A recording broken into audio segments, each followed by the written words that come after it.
Hey everyone, I'm Kenta Seki with Team GNC. I'm a fitness trainer and nutritionist, and I am so excited to be bringing you my expert tips when it comes to living well. On today's episode of GNC's Expert Series, I'll be answering the top 5 most asked questions I get asked as a fitness trainer and nutritionist.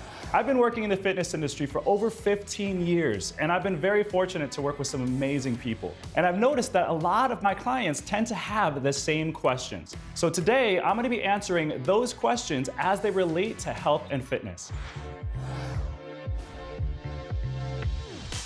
One of the most common questions I get asked about weight loss is, how do I burn fat from an area?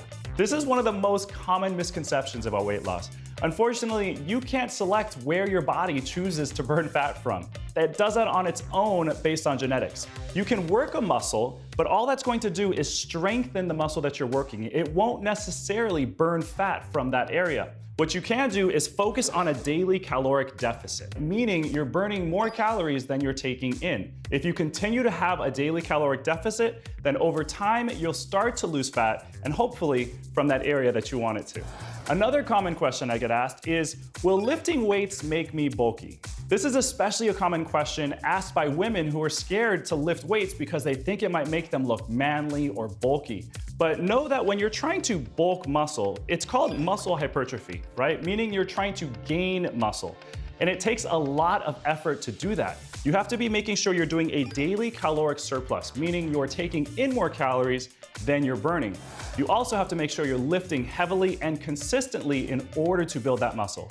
It's not something that happens accidentally or just because you maybe do a few exercises that might involve some weights. Lifting weights and resistance training are so important no matter what your goal. It's really important to help strengthen and tone your muscles, as well as potentially increasing your metabolism and potentially helping you burn fat as well.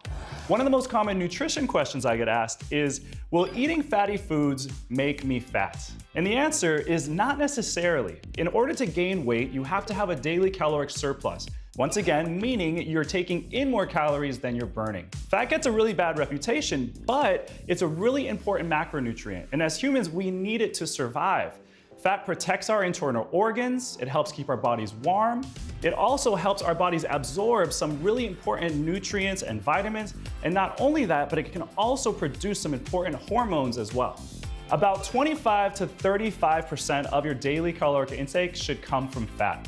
But it's important to know that there are 4 main types of dietary fat. The first one is monounsaturated fat.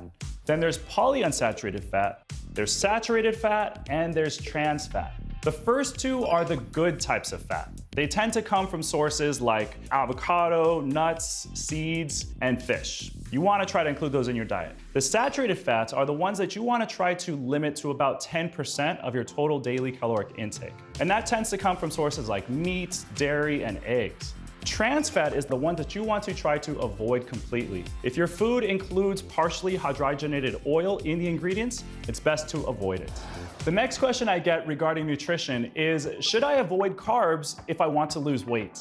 Now again, if your goal is weight loss, you should be focusing on a daily caloric deficit. Once again, meaning you are burning more calories than you're taking in. If you're finding that you're struggling to lose weight, maybe evaluate your caloric intake to see if maybe you're taking in too many calories for your goal. Carbs are an essential macronutrient, and our bodies need them to survive. Our bodies convert carbs into glucose, which then powers our bodies and our brains. It's recommended that you have about 45 to 65% of your total daily calories to come from carbs. There are some diets that recommend a little bit lower than that, but if you want to go on one of those diets, it's best that you work with a professional to make sure that diet is done right for you. Another common nutrition question I get asked is, does fruit contain too much sugar? Now, fruit contains a type of sugar called fructose, but it's not a type of sugar that most people should worry about. Fruit is so beneficial for our bodies. It's low in calorie and has a ton of nutrients like vitamins, minerals, fibers, antioxidants, and phytochemicals. It's recommended that we have about 2 to 5 servings of fruit per day, but it's estimated that about 90% of Americans don't meet that recommendation.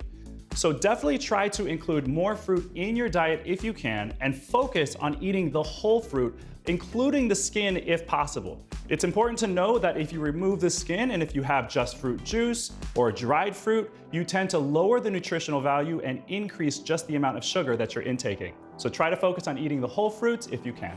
Thanks for watching. Make sure you like this video and subscribe to our channel. And I would love to know, do you have any questions that you would like me to answer? Go ahead and ask your questions in the comments below. Please continue to live well, and I'll see you next time.